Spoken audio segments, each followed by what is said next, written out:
salam kenal. Aku Elan. Selamat datang di secangkir cerita bersama Fame. Nah, di episode kali ini kita akan membahas topik yang lagi relevan banget, yaitu empathic leadership dengan judul Empathy is the new power skill, di mana empati ini bisa jadi strategi ampuh untuk mempertahankan produktivitas dan juga tim yang terbaik. Nah, karena pasti di luar sana banyak banget nih pemimpin yang bingung bagaimana bisa mengatur antara ketegasan sebagai pemimpin, tapi juga harus empati ke timnya. Nah, hari ini kita akan kupas tuntas bersama dengan narasumber yang keren banget dan juga pastinya experience banget ya. Di sini kita sudah hadirkan Kak Jeril sebagai Direktur Fame Consultant dan juga Maxwell Leadership Certified Team Member. Langsung kita sapa aja. Apa kabar Kak Jeril? Halo Elan, kabar baik. Elan, kabar baik juga? Baik juga. Baik juga. Halo listeners, semoga listeners juga kabar baik ya. Oke, nah daripada penasaran lama-lama ya, langsung aja kita akan tanya-tanya nih tentang leadership, empathic leadership tadi. Siap. Oke, nah mungkin pertama-tama aku mau nanya dulu nih Kak, kan biasanya ya kalau untuk empati itu susah ya untuk dilakukan oleh pemimpin, di mana Ya. ada ketegasan yang harus dilakukan. Nah sebenarnya nggak apa-apa nggak sih kalau misalnya seorang bos ya atau seorang pemimpin itu terlalu perhatian gitu kepada karyawannya atau timnya. Apakah itu bisa membuat timnya manja gitu ya, atau mungkin nggak apa-apa deh bos, aku kan pasti mahamin, atau justru bikin produktivitasnya meningkat. Mungkin dari Baik. pandangan Kak Jera seperti apa nih? Oke, Kak Elan pertanyaannya baik sekali. Nah, kalau listeners dengar, tadi memang Kak Elan menyampaikan ada dua hal yang pemimpin lakukan. Yang satu adalah tegas, karena menjadi pemimpin harus juga ada ketegasan. Yang kedua adalah peduli atau empati. Nah, bagaimana membalancekannya? Mungkin maksudnya seperti itu ya, Kak Elan ya. Nah, teman-teman listeners, dari penelitian, kita langsung masuk aja dulu fakta dari penelitian. Ada dua penelitian yang keren banget. Yang pertama, penelitiannya dari J. Hall terhadap 16.000 eksekutif. Nah, Kak Elan, dulu Kak Elan waktu skripsi nih, ngambil sampel berapa banyak sih? Ada 200-an nih. 200 ya. Kak Elan ini 16.000, banyak nggak? Banyak. Banyak banget Banyak ya. banget. Dan bahkan ini yang diambil adalah eksekutif. So, yang diambil bukan karyawan biasa, yang diambil eksekutif. Dan ternyata dari 16.000 itu terdapat ciri-ciri bahwa eksekutif yang kinerjanya tinggi adalah eksekutif yang peduli. Nah, itu jadi satu jawaban bahwa eksekutif yang peduli itu akan menghasilkan prestasi atau kinerja yang tinggi. Nah, sementara eksekutif yang pencapaiannya rata-rata ternyata adalah eksekutif yang hanya memedulikan dengan produktivitas. Kerja, kerja, kerja. Malah hasilnya cuman rata-rata. So, dari sini kita bisa melihat penting nggak untuk peduli, penting nggak untuk empati? Penting sekali. Nah, yang kedua adalah datang dari survei atau studi yang dilakukan oleh Gallup. Gallup melakukan studi terhadap lebih dari 180.000 perusahaan atau unit kerja. 180.000 Lan. Banget sih, Kak. Banyak banget ya. Banyak banget. Dan ternyata jumlah total karyawan dari 180.000 itu, guess berapa? 200, 300. Lebih dari 3 juta. Wow. Ya, lebih dari 3 juta employee secara total, dan ternyata ditemukan di perusahaan-perusahaan dengan engagement yang tinggi, mereka menghasilkan customer loyalty yang lebih tinggi, naik 10%, mereka menghasilkan profitability yang naik 23% dibanding di perusahaan yang nggak engage. Berarti engagement penting nggak? Penting banget. Penting. Dan ternyata ada satu pertanyaan di dalam survei itu yang bertanya, satu pertanyaan ini sakti banget. Pertanyaannya adalah, apakah atasan kamu memperdulikan kamu sebagai sesama? Dalam nggak tuh? Sangat dalam sih Sangat ya. dalam. Dan ternyata listeners, itu menjadi sesuatu yang penting banget. Artinya memperhatikan, mempedulikan itu penting sekali untuk meningkatkan engagement dan pada akhirnya meningkatkan produktivitas. So, ketika ditanya penting nggak? Penting. Hasilnya baik nggak? Baik. Tinggal kemudian bagaimana aplikasinya kali ya, bagaimana aplikasinya dalam keseharian. Oke, wah ternyata data udah berbicara nih ya Data Kak. berbicara, Dimana yes. tadi empati, kepedulian bisa juga pada akhirnya berpengaruh terhadap produktivitas yang lebih baik lagi. Benar banget. Nah, tadi Kak Jela Mm-mm. juga sempat bilang, sekarang gimana nih ya tantangannya cara untuk mengaplikasikannya. Benar. Nah, mungkin sebagai pemimpin di mana kita harus membuat keputusan gitu ya. Mm-mm. Apalagi mungkin keputusan-keputusan yang sulit, Yes. yang kadang mungkin nggak sesuai juga atau nggak selaras ya dengan keinginan tim gitu ya atau Benar, anggotanya. benar. Nah, gimana kita Mm-mm. bisa tetap memanfaatkan atau menggunakan empati itu Ya. ketika kita harus membuat keputusan yang sulit? Mungkin bagaimana menyampaikannya gitu ya kepada Mm-mm. anggota tim kita. Contoh keputusan yang sulitnya apa nih Lan misalnya? Misalnya kalau sekarang lagi krisis ekonomi ya Kak, Ya. jadi mungkin ketika harus ada PHK Mm-mm. gitu ya, itu mungkin Mm-mm. gimana cara menyampaikannya Ya, gitu. ya. So, tidak mudah dan ini juga kita mulai mengarah bagaimana tegas harus, melakukan keputusan sulit harus, tapi juga bagaimana empati ya. Oke. Nah, teman-teman, saya sendiri pernah mengalami ada dua hal. Yang pertama adalah mengalami pengurangan gaji. Mengalami pengurangan gaji. Saya pernah dalam posisi ketika memimpin perusahaan dan karena ada krisis, maka kita perlu melakukan pengurangan gaji. Yang pertama adalah terkait pengurangan gaji karena kondisi yang tidak mudah, maka saya sendiri kalau boleh advice adalah nomor satu harus dimulai dari diri kita sendiri. Kalau kita manajemen, kalau kita top manajemen, maka Andalah yang harus mulai duluan. Dalam kasus yang waktu itu saya alami, maka waktu itu saya sebagai COO dan para pengambil keputusan lainnya, kita menyepakati nih Ellen, bahwa pemotongan gaji yang paling gede itu justru dari C-level. Supaya apa? Dengan demikian kita bukan lagi ngomong doang, tapi benar-benar empati. Iya, iya, Karena iya, iya. gajinya dipotong paling Besar. gede, Iya, betul. iya. Jadi waktu itu kami dipotong 25%, sementara yang lainnya disesuaikan dengan band, dengan katakanlah dengan golongannya, dan tentu di bawah apa yang menjadi potongan kami. Nah, itu satu hal. So, terkait dengan kesulitan, pastikan bahwa Anda pun sama-sama merasakan sulitnya. Pastikan bahwa para pimpinan juga menunjukkan bahwa mereka bukan hanya ngomong, tetapi mereka juga sama-sama merasakan apa yang timnya rasakan.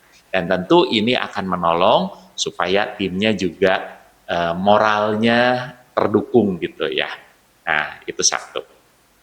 Lalu yang kedua adalah masalah PHK. Tentu ini tidak mudah, apalagi ya kalau kita bicara PHK, apapun alasannya tidak mudah. Tetapi yang ingin saya sampaikan adalah saya pun pernah mengalami ketika harus mem-PHK.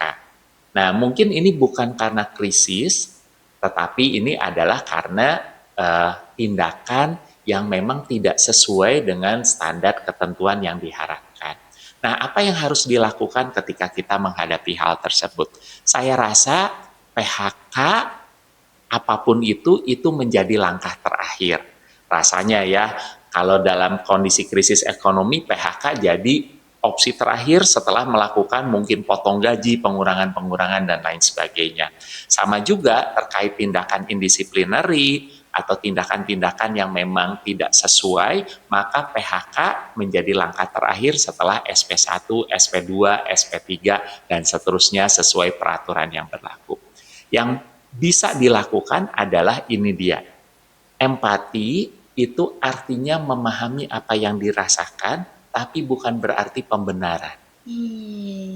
Misalnya ya, seseorang karena contoh tindakan indisiplinernya adalah mencuri uang perusahaan gara-gara orang tuanya ada di rumah sakit. Dia butuh uang. Sedih nggak?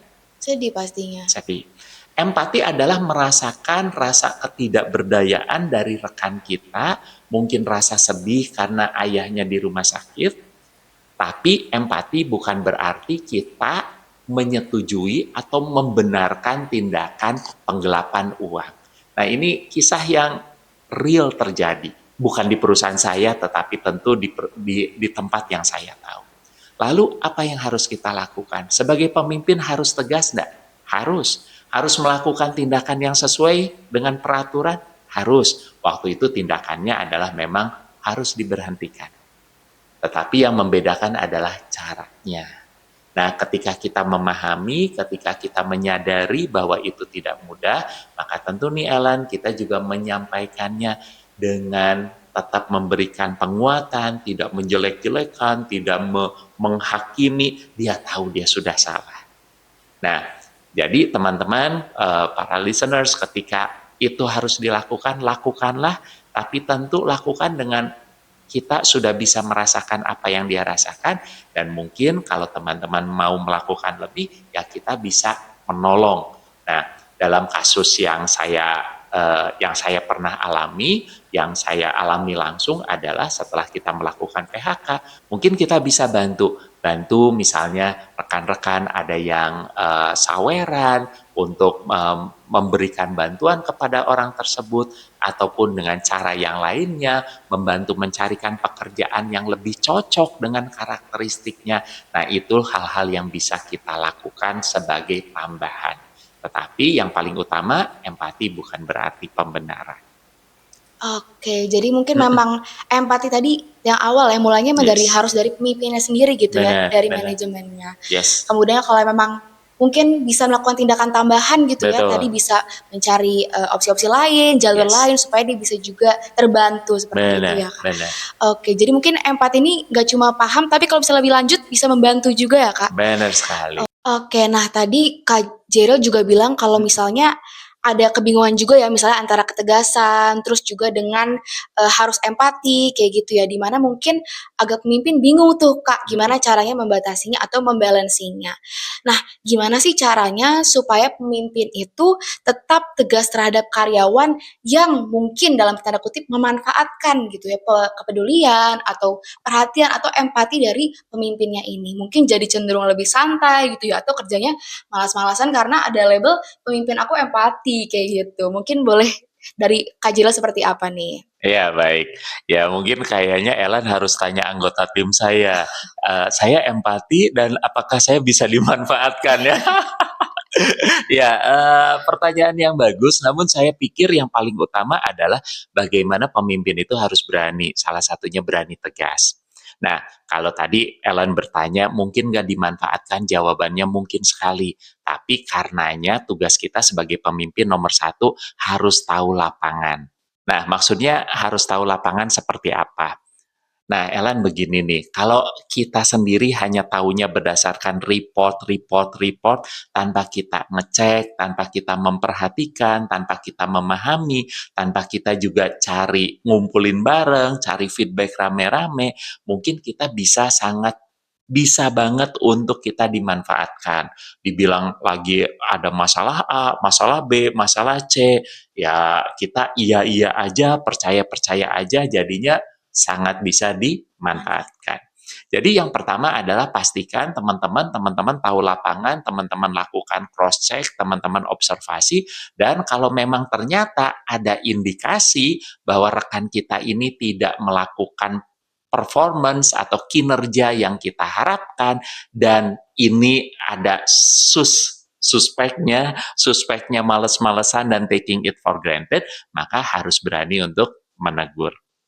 Tegurlah, tegur saja. Menegur itu kalau kita sayang, kita tegur. Justru kalau kita nggak sayang, kita membiarkan. Jadi sebetulnya kalau buat saya, gampang aja, observasilah dan tegurlah. Nggak usah mikir lama-lama, observasi, kalau memang susnya begitu, tegurlah. Oke, jadi observasi dan tegur memang kalau dibutuhkan ya Kak. Benar, benar. Oke, nah sekarang aku mau tanya nih Kak, penasaran.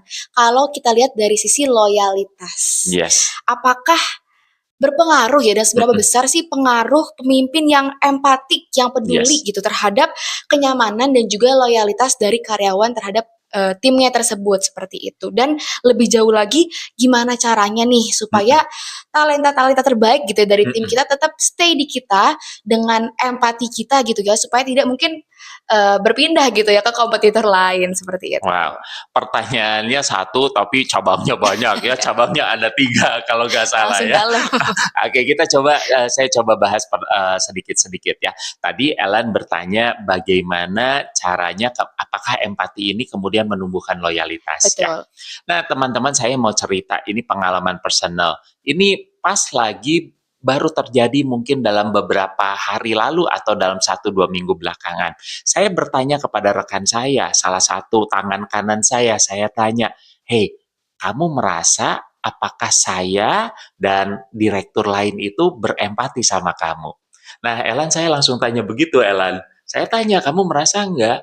Nah, lalu rekan saya, tangan kanan saya bilang, "Ya, saya merasa, saya tahu bahwa eh, kamu dan direksi lain itu peduli, care, empati. Cuman saya sekarang sedang merasa bahwa saya merasa sendiri dan ditinggalkan." Justru Nah, Kakaknya ya? enggak, maksudnya justru tangan kanan Oh, saya tangan merasa kanannya. seperti Oh, itu. oke. Saya tahu peduli, tapi saat ini saya sedang membutuhkan dan saya merasa tidak, apa Ada. namanya, tidak, you're not there, Oh. gitu. Nah, teman-teman, empati itu adalah memahami POV, tidak menghakimi, merasakan, and just be there. Nah, jadi listeners, apa yang saya lakukan? Ya, saya mencoba memahami dan meng-acknowledge, dan menurut saya apa yang dia rasakan itu sangat valid, saya bisa memahaminya, dan saya cuma mengatakan, I see, dan I'm sorry ya kalau kamu merasa seperti itu. Nah, rekan-rekan, empati juga tidak butuh yang gimana-gimana, be there, memahami, dan dengan demikian orang merasa dipahami dan orang merasa eh, dimengerti, sehingga apa? Sehingga motivasi kembali hadir. Akankah itu meningkatkan loyalitas? Pasti, ketika kita dipahami, dimengerti. Pernah nggak kamu, ini kan Ellen ini baru-baru juga bergabung di dunia kerja ya. Pernah nggak zaman dulu misalnya ketemu, misalnya waktu di kampus, ada dosen yang perhatian versus dosen yang killer ya. Yang mana yang akan lebih memotivasi Ellen? Pastinya yang perhatian, karena semakin semangat gitu untuk Ya, belajarnya. ya, so itu nomor satu. Empati itu hanya hadir, memahami, tidak menghakimi. Nah, itu saya sebutnya empati level 1. Ya, Oke. oke. Tapi ada empati level 2. Nah, Wow. empati level 2 adalah ketika ternyata eh, kita memahami dan ternyata orang tersebut membutuhkan bantuan kita untuk menemukan solusi. Nah, itu adalah empati level 2, di mana kita sebagai leader, kita yang mengempower. Mengempower berdasarkan kondisi orang tersebut. Nah, sebagai contoh misalnya seperti ini, Ellen. Kalau Ellen di posisi Ellen, maka saya kalau tanpa empati, saya akan berkata kepada Ellen, Ellen, pokoknya target itu harus selesai ya. Dan saya tinggal menunjuk, Ellen, di posisi Ellen, mikirin sendiri gimana caranya sampai ke sana. Tetapi ketika level 2, empati ini adalah saya memahami Ellen, ibaratnya saya bergeser bersama-sama ke posisi yang dekat Ellen, sama-sama kemudian memandang target, dan sama-sama saya memfasilitasi apakah Ellen bisa tahu cara untuk mencapai ke arah sana. Kebayang ya, Ellen? Kebayang. Mungkin caranya dengan coaching, solusinya datang dari Ellen sendiri, atau saya mentoring, tetapi sekali lagi adalah sayanya sudah bisa memahami kondisi yang bersangkutan, sehingga saya bisa mencari, membantu, memfasilitasi, mencari cara yang terbaik. Oke. Nah, saya stop dulu di situ ya, sebentar, geser dulu Oh ya. iya, boleh, yang nyaman aja Kak. Ya, gimana? Oke. Nah, saya kasih contoh. Nah, jadi teman-teman, saya pernah punya mantan anak buah. Mantan anak buah ini adalah seorang sales. Seorang sales yang seringkali targetnya nggak tercapai. Seringkali nggak tercapai targetnya sampai saya ngelihat dia, saya juga udah bingung harus gimana, dan saya juga merasa dia juga bingung harus gimana. Kebayang ya? Dua-duanya sama-sama Udah frustrasi, bingung ya? udah bingung gitu ya. Nah, lalu apa yang terjadi? Saya kemudian mengajak berdialog, mengajak berdiskusi, menahan saya untuk ngejudge, ih kamu kok nggak mencapai target, menahan itu, tetapi kemudian saya mencoba duduk di sebelahnya. Duduk di sebelahnya, mencoba memahami sudut pandangnya, memahami, merasakan apa yang dia rasakan. Dan ternyata teman-teman, yang dia rasakan, dia itu pernah punya trauma di mana dia itu mengalami kesulitan dan dia digantung orang-orang. Dan ketika digantung orang-orang, minta janji ketemu nggak dikasih-kasih, dia merasa helpless. Tapi saya juga melihat dia punya kemampuan yang lain, yang kemampuannya keren banget. Dia untuk ngejar-ngejar mungkin enggak, tetapi dia untuk untuk menjaga klien-klien yang sudah ada, customer-customer yang sudah ada, dia melakukannya dengan baik sekali. Nah, apa yang terjadi kemudian setelah dialog? Maka saya dan dia bersama-sama menemukan cara yang lebih baik. Mau tahu nggak caranya? Apa tuh, Kak? Penasaran. Penasaran, gara-gara saya tahu dia trauma, maka berarti saya harus menolong dong, jangan traumanya makin nambah. Betul. Nah, karenanya adalah kita coba menyiasati. Nah, akhirnya saya janjian sama dia, oke deh gini, kamu itu bagusnya adalah di dalam menjaga relasi dengan klien-klien yang sudah ada. Ibaratnya kamu jago sebagai petani, tapi mungkin sebagai hunter, sales yang berburu, mungkin kamu perlu dibantu. Nah, akhirnya yang kita lakukan, kita mencoba mengatur alur kerjanya sehingga dia mendapatkan bantuan dari tim lain untuk yang hunternya, tetapi dia memberikan bantuan lebih untuk sebagai farmer atau sebagai petani. Jadi dia tidak sendirian ketika dia berburu mencari pelanggan-pelanggan baru, tapi orang lain, sales lain terbantu untuk dilakukan follow up, di maintain relationnya. So kita create win-win. So itu adalah empati yang level berikutnya, yaitu bagaimana seorang leader paham dan setelah paham kemudian mencari solusi yang sesuai dari posisi orang tersebut. Oke, nah sekarang mungkin pertanyaan yang terakhir adalah bagaimana itu bisa menjaga orang-orang penting, menjaga talents. Benar ya? Betul. Oke.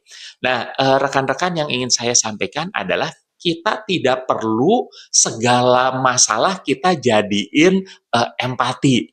Misalnya nih, Elan lagi punya kesulitan, apa-apa diempatiin. Ya nggak perlu juga, betul ya? Nah, karenanya teman-teman utamakan Anda berempatilah dengan yang pertama adalah dengan orang-orang ring satu Anda. Dengan orang-orang yang paling dekat dengan Anda. Tangan kanan Anda, tangan kiri Anda. Dengan ring satu, pastikan Anda punya hubungan yang baik dan pastikan bahwa mereka merasa Anda itu berempati dan bersama-sama Anda produktif. Jadi nomor satu adalah justru empati dimulai dari orang-orang yang Terdekat. terdekat. Nah, termasuk selain terdekat, nomor dua adalah talent. Mungkin nggak terdekat langsung, tetapi ini ternyata calon pemimpin 3 tahun mendatang. Dari sekarang, sesekalilah alokasikan waktu untuk juga bersama mereka. Minimal empati dimulai, are you okay? How are you doing? Dari pertanyaan sederhana pun bisa dimulai. Kurang lebih seperti itu, Ellen. Wow, sangat insightful ya. Berarti memang untuk berempati juga ada strateginya ya. Ada strateginya, betul. Oke, nah mungkin tadi Kak Jero sempat sedikit mention tentang talent yang terbaik di masa mendatang gitu ya. Nah, aku jadi penasaran sih Kak, gimana caranya menggunakan atau memanfaatkan empati ini? Mungkin strateginya seperti apa ya untuk menyatukan visi misi bersama dengan anggota atau ya rekan-rekan kerja gitu ya. Karena tadi rasanya dengan mungkin semakin dekat ya secara emosional atau ada Yes. rasa kepedulian mungkin meningkatkan loyalitas. Benar. Nah, sekarang bagaimana caranya memanfaatkan empati untuk menyatukan visi misi? Baik, terima kasih. Itu pertanyaan yang dalam ya. Untuk menyatukan visi dan misi itu memang pekerjaan yang harus terus-menerus dilakukan. Dan saya sendiri juga menyadari ketika kita sudah rutin seringkali menyampaikan, menyamakan visi dan misi itu tidak mudah. Nah, ketika Anda berempati, ketika Anda bersama-sama empati level 2 khususnya mencari solusi dari posisinya, maka jangan lupa kaitkan solusi itu dengan tujuan bersama yang ingin dicapai. Jadi misalnya ketika tadi, ini contoh saja, ketika saya kembali ke bekas anak buah, maka saya bisa menyampaikan, oke, ketika kamu membantu menjadi farmer buat sales lain, maka sebetulnya apa yang kamu lakukan itu akan menolong at the end, menolong klien-klien kita untuk bertumbuh lebih baik dan menolong perusahaan untuk bertumbuh lebih baik sesuai dengan tujuan kita bersama. Jadi, lakukan secara pribadi dan sambil melakukan pribadi itu sampaikan pesan visinya. Dan ketika kita melakukan ini ke orang-orang key kita secara sistematis, maka sebetulnya kita sedang mengarahkan mereka untuk mencapai tujuan bersama. Oke, wah jadi ternyata memang harus dikaitkan ya dengan Harus tujuan dikaitkan. bersama-sama, yang Betul. pasti menguntungkan semua pihak gitu ya, Benar, Kak. benar, benar. Oke, nah dari tadi kita udah bahas nih bagaimana empati itu ke eksternal gitu ya, keluar Yes. dari pemimpin itu sendiri. Aku terakhir mau bahas nih bagaimana itu berdampak ke sisi internal pemimpin itu sendiri. Yes. Yang Ya, kamu kebayangnya apa tuh? Kalau pemimpin harus empati, empati, empati, yang kamu bayangin apa? pasti lama-lama capek nggak sih? Capek, Mungkin listener betul. di sini juga ngerasa Yes, ya, karena yes. harus menjaga tangki empati itu Benar, untuk memberikan ke orang lain. benar, Nah, benar, benar. pertanyaannya simpel aja, Kak. Gimana caranya supaya tangkinya nggak habis gitu? Gimana caranya? Ini malah jadi coaching. Jadi, Oke, iya, oke. Ya, teman-teman, kata kuncinya seperti Ellen tadi sampaikan, bagaimana caranya mengisi agar tangkinya nggak habis? Jawabannya diisi. Iya kan? nggak salah Nggak sih itu, salah Kak. ya, nggak salah. Itu Iya. caranya diisi. Rekan-rekan, nomor satu saya ingin menyampaikan adalah kita juga perlu peka akan kondisi kita dan kita harus mengisi diri kita. Jadi teman-teman, saya ingin menyampaikan ini pasti empati berhubungan dengan emosional ya. Mungkin nanti boleh lihat link di atas sini. Ini saya punya langkah-langkah KISS meditation. Jadi untuk menolong Anda mengelola emosi diri Anda, terutama emosi-emosi sulit, teman-teman bisa gunakan KISS. Kak, yang pertama kenali saya perasaannya seperti apa. Izinkan perasaan-perasaan itu hadir. Selidiki apa sih sebetulnya yang emosi itu ingin dapatkan dari saya, dan sayangi. Jadi kita memberikan perhatian, memberikan afirmasi hal-hal yang dibutuhkan oleh diri kita.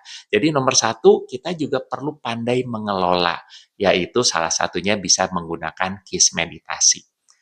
Lalu yang kedua, itu kan satu dikelola. Yang kedua, jangan lupa tadi sebagai generalnya adalah kita isi. Isinya apa? Kita bisa menggunakan, kita bisa baca buku, kita bisa punya support system. Saya bilang good food, good friends gitu ya. Good food, good friends. Lakukanlah itu isi. Dan menurut saya juga meyakini yang ketiga, ya kita harus secara spiritual juga diisi, terhubung sama Yang Maha Kuasa, supaya kita juga semakin